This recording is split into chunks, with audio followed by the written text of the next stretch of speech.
Nigdy nie byłem wielkim fanem kosmosu czy kosmicznych bitew, lecz Horus na zapowiedziach dość mocno mnie zaciekawił. Akurat trafiła się atrakcyjna promocja, więc postanowiłem ten tytuł zakupić i ograć. Niezwykle podekscytowały mnie starcia, które wymagały zręczności, ostrożności i skupienia na tym, co się dzieje dookoła. W pewnym momencie wrogowie potrafili być po prostu wszędzie i trzeba było wiedzieć, do kogo można, a do kogo absolutnie nie należy odwracać się plecami.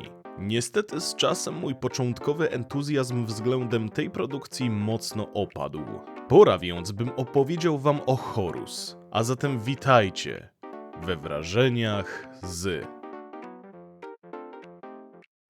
Pamiętam, że za dzieciaka, że czy to na automatach do gier, czy na emulatorach, zdarzało mi się grać w tytuły pokroju Space Invaders, ale nigdy nie byłem ich szczególnym fanem. Gatunek ten ewoluował, oferując coraz większe wyzwania, lecz mnie nadal nie przekonywało kosmiczne strzelanie do ufolutków czy wrogich myśliwców. Pewnego dnia natrafiłem jednak na tę grę. Oferowała ona nie tylko same kosmiczne bitwy, ale i fabułę, misje poboczne oraz swobodną eksplorację kosmosu i jego różnych regionów. To właśnie wzbudziło moje zainteresowanie, bo było tu po prostu co robić. Moja pierwsza styczność z tym światem i pierwsza spędzona w nim godzina była całkiem pozytywna. Latanie okazało się bardzo przyjemne, choć bywało, że powodowało u mnie lekkie zawroty głowy, gdy podczas bitew wykonywałem ostre manewry, kręcąc się w kółko i robiąc beczki. Same starcia już od samego początku były niezwykle dynamiczne, pełne wybuchów i hord przeciwników. Jeśli chodzi o fabułę, wcielamy się w kobietę o imieniu Nara, która niegdyś należała do kultu zwanego Kręgiem.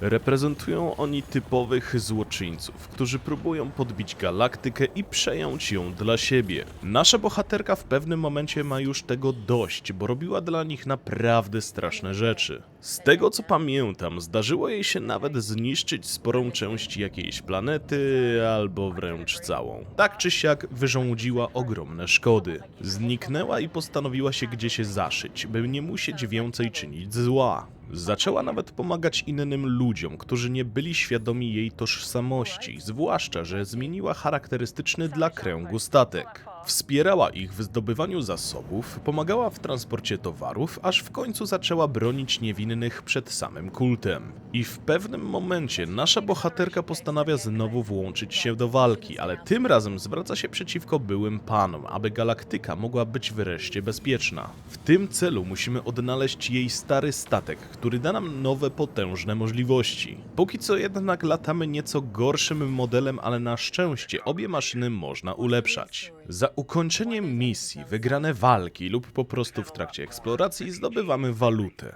Wykorzystujemy ją do ulepszania statku, co przekłada się na lepszą ochronę oraz mocniejsze bronie. Tych ostatnich mamy 3 typy. Podstawowy karabin działko, rakietnice oraz lasery. Nawet w trakcie najbardziej dynamicznej walki możemy płynnie nimi żonglować i strzelać ze wszystkich 3 naraz. Czasem natrafiamy też na nowe warianty uzbrojenia ukryte w kosmosie, więc zdecydowanie warto zwiedzać ten świat. Nie brakuje tu również misji pobocznych. Jak już wspominałem, pomagamy tu ludziom, a oni potrafią hojnie wynagrodzić nasze trudy. Ale jak wyglądają same zadania? Są one dość proste, od typowego zniszczenia konkretnej liczby wrogów, przez eskortę sojuszniczych statków, aż po neutralizację całej bazy nieprzyjaciela ukrytej za polami ochronnymi. Pod względem aktywności pobocznych nie będziemy się tu nudzić, tym bardziej, że uświadczymy tu też zdarzenia losowe, takie jak nagłe wołanie o pomoc z innej części sektora. Sam kosmos, choć z pozoru mógłby wydawać się pusty, w rzeczywistości tętni życiem. Pełno tu baz kosmicznych, różnorodnych planet, kopalń, wrogów, sprzymierzeńców i tym podobnych. W efekcie z jednej strony możemy podziwiać bezkresną pustkę, a z drugiej rozbudowaną infrastrukturę zawieszoną na jakiejś ogromnej kosmicznej skale. Podczas walk i eksploracji wspierają nas specjalne umiejętności i różnorakie technologie. Możemy użyć nadzwyczajnej prędkości, by szybciej dotrzeć do celu, zdolności natychmiastowego zniszczenia wrogich pól siłowych, czy też teleportacji bezpośrednio za plecy nieprzyjaciela, co ułatwia jego szybką eliminację. Sama postać Nary również jest całkiem interesująca. To bohaterka pełna emocji, przemyśleń i wewnętrznych konfliktów. Z jednej strony trawią ją demony przeszłości i ciągła obawa, że ktoś rozpozna w niej zbrodniarkę, z drugiej usilnie próbuje normalnie funkcjonować i pomagać społeczeństwu, które nie ma bladego pojęcia o jej mrocznych występkach. Moja radość, ekscytacja i zaangażowanie w tę grę wypaliły się jednak jakoś po 7-8 godzinach zabawy. Wszystko przez to, że w pewnym momencie dopadła mnie rutyna i po prostu znudziłem się historią.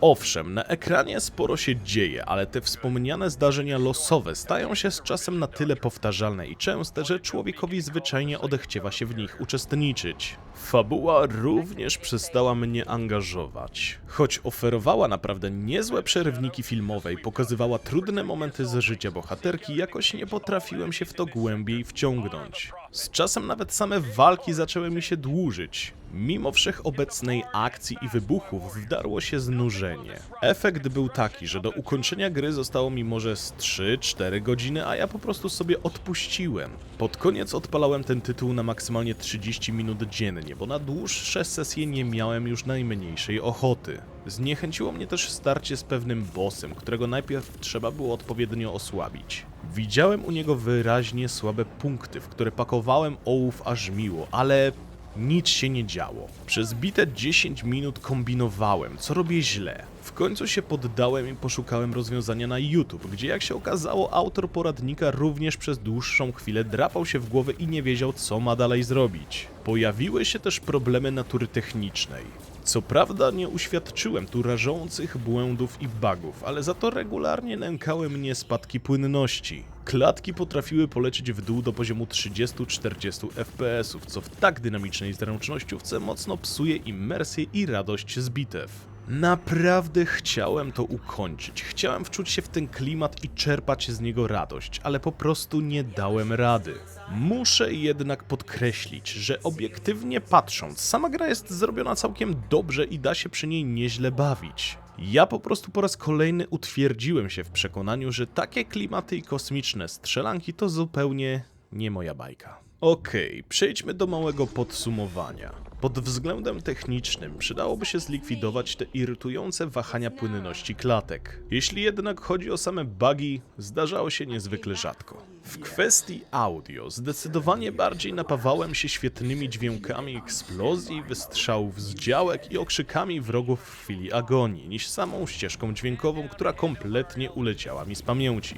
Gameplay był obiektywnie przyjemny. Mimo że pod koniec miałem już dość, to sama eksploracja, dynamika bitew i możliwość rozbudowywania własnego statku sprawiały mi sporo frajdy. Grafika wypada naprawdę bardzo dobrze. Twarz bohaterki i jej mimika potrafiły czasem wyglądać specyficznie lub wręcz dziwacznie, ale same modele statków, projekty planet i efekty specjalne to już najwyższa półka. Podkreślę to jeszcze raz, żeby mieć czyste sumienie. Gra jest pełna akcji, wybuchów oraz widowiskowych bitew i można w niej spędzić naprawdę świetny czas, ale po prostu to nie jest ani mój klimat, ani preferowany przeze mnie gatunek. Oceny na Steam są pozytywne, rozumiem to i wcale się temu nie dziwię. Nie ma tu psujących grę błędów, cutscenki nakręcono z polotem, a samo latanie i bitwy są zrealizowane z przytupem. Ja się od niej po prostu odbiłem, bo to nie moja bajka. Mimo moich mieszanych uczuć gorąco wam ją polecam. Być może ktoś z was chwyci za stery i z ogromną przyjemnością zasieje jako nara galaktyczny chaos. Także to tyle. Dziękuję za wysłuchanie, dziękuję za poświęcony czas i życzę miłego grania.